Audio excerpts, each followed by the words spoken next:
দর্শক, যেমনটি বলছিলাম যে মোস্তাফিজকে আইপিএল থেকে বাদ দেওয়া নিয়ে কড়া প্রতিক্রিয়া দেখিয়েছে বাংলাদেশ। সর্বশেষ আইপিএল সম্প্রচার না করারও সিদ্ধান্ত নেওয়া হয়েছে। এসব নিয়ে বার্তা কক্ষ থেকে যুক্ত হচ্ছেন আমাদের সহকর্মী কোহিনুর কণা।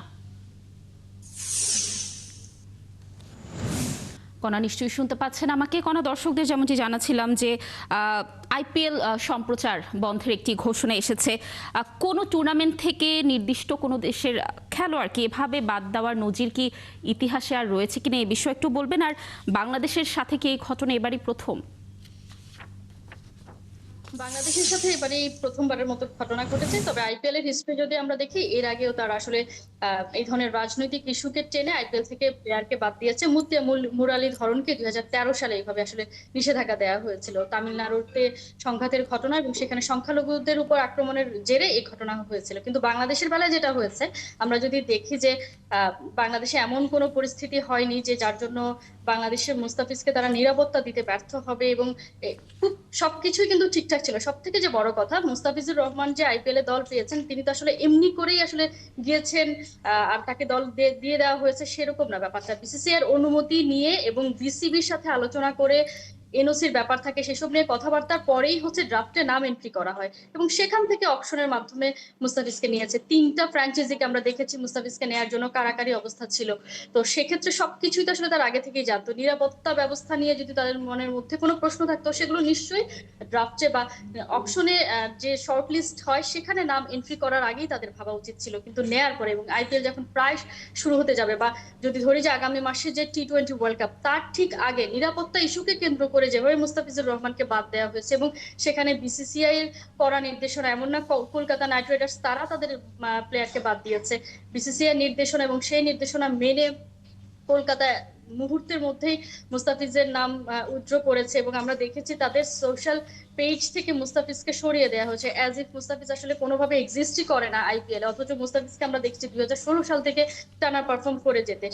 তো এই ব্যাপারটা যখন আসলে ঘটে গেল, এবং এইটাকে আসলে দেখা হচ্ছে যে বাংলাদেশের উপরেই আসলে বাংলাদেশের এটা বেশ ইগো হার্ট করেছে, এবং সরকারের পক্ষ থেকে যা যা করণীয় ছিল, ক্রিকেট বোর্ডের কাছ থেকে যে ধরনের ইনিশিয়েটিভ আসা উচিত ছিল, আমরা সেগুলোই কিন্তু দেখতে পেয়েছি।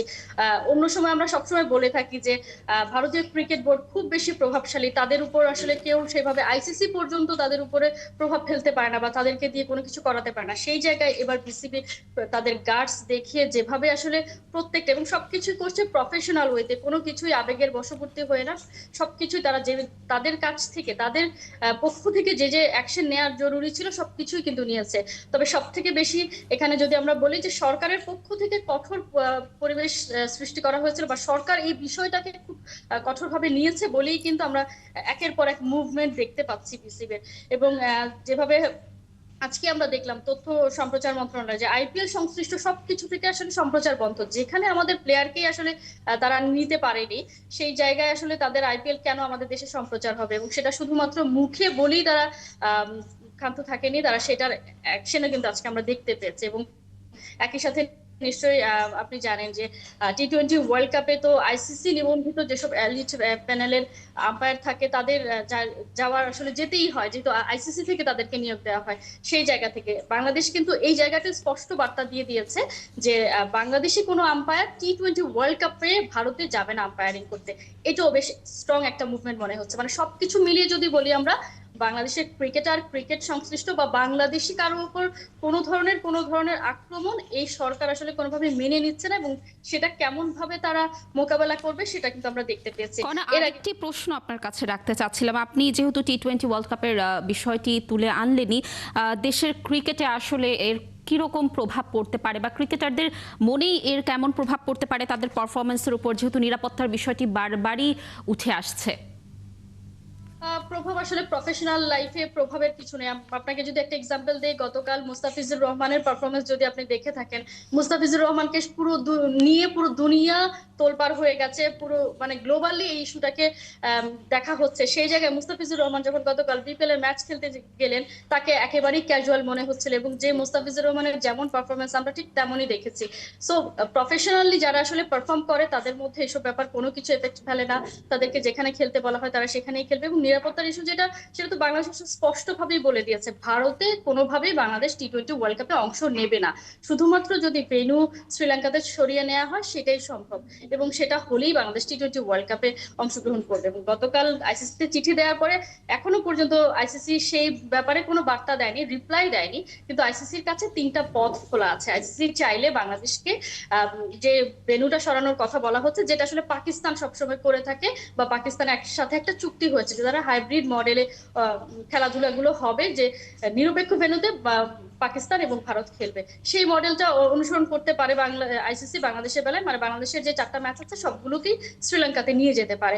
আদারওয়াইজ আমরা এর আগেও দেখেছি, 1996 বিশ্বকাপে দেখেছি, 2003 বিশ্বকাপে আমরা দেখেছি, নিরাপত্তা ইস্যুতে যেসব দেশ খেলতে যেতে রাজি হয়নি তারা প্রতিপক্ষকে আসলে পয়েন্ট পেয়ে যাওয়ার একটা ব্যাপার থাকে, মানে ওয়াক ওভার দেওয়া হয়, সেটা থাকে। আরেকটা ব্যাপার, আইসিসি যদি খুব বেশি কঠোর হয়ে যায় তখন আসলে এমনও হতে পারে বিশ্বকাপ থেকেও বাংলাদেশকে বাদ দিয়ে দিতে পারে, কারণ আমরা জানি আইসিসির চেয়ারম্যান ভারতের জয় শাহ। তো সেই জায়গায় একটা কিন্তু কিন্তু রয়েই গেছে, যদিও আইসিসি থেকে এর মধ্যে গ্রিন সিগন্যাল পাওয়া গেছে, যে আইসিসি বলছে ভেন্যু পরিবর্তন সম্ভব, যেহেতু 1 মাস সময় আছে এখনো। কিন্তু শুধুমাত্র আইসিসির চেয়ারম্যান ভারতীয় বলে কিন্তু আমরা এখনো নিশ্চিত হতে পারছি না, যতক্ষণ না পর্যন্ত আইসিসি থেকে কোনো রকম অফিসিয়াল কোনো বার্তা আসে। তারপরে সাথে যুক্ত থাকার জন্য নিশ্চয়ই আমরা আবারও আপনার সাথে যুক্ত হবে, এবং আপনি যেমনটি বলছিলেন নিশ্চয়ই আইসিসি থেকে একটি সিদ্ধান্ত আসার পর বিসিবিও একটি সিদ্ধান্তে যাবে। দর্শক, যুক্ত ছিলেন আমাদের সহকর্মী কোহিনুর কণা, এবং যেমনটি জানাচ্ছিলাম যে আইপিএল সম্প্রচার বন্ধের ঘোষণা দেওয়া হয়েছে, তথ্য ও সম্প্রচার মন্ত্রণালয় থেকে এসব বিষয় নিয়ে কথা বলছিলাম আমরা।